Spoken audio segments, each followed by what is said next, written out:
болмағанды болдырған, кеудемізді иман нұрымен толтырған Алланың 99 атымен бастаймын. Жалпы, парыз намаздардан кейін зікір айтып дұға жасау сүннет. Алла елшісінің бұған қатысты сахих хадистері жеткілікті.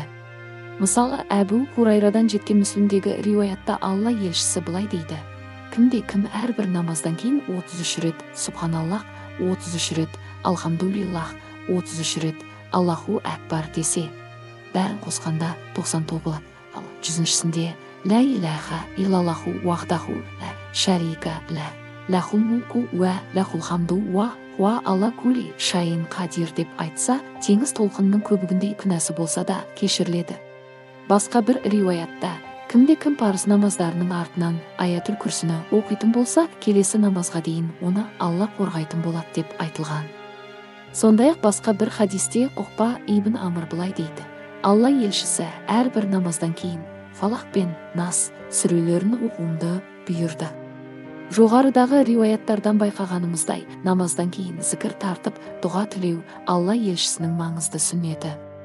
Ал бұл айтылғандардың намаз парызынан кейін немесе соңғы сүннеттен соң орындалатындығына қатысты мәзһаб ғұламалары арасында екі түрлі көзқарас бар. Алла елшісі соңғы сүннеті бар парыз намаздарынан кейін Аллахумма әнтассалам ва минкассалам тәбаракта ия зәл жәләли уәл икрам дұғаларына шамалас қысқа зікірлерді айтқаннан кейін орнынан тұратында мешіттің бір бұрышындағы бөлмесіне барып намаздың соңғы сүннетін сонда оқитын.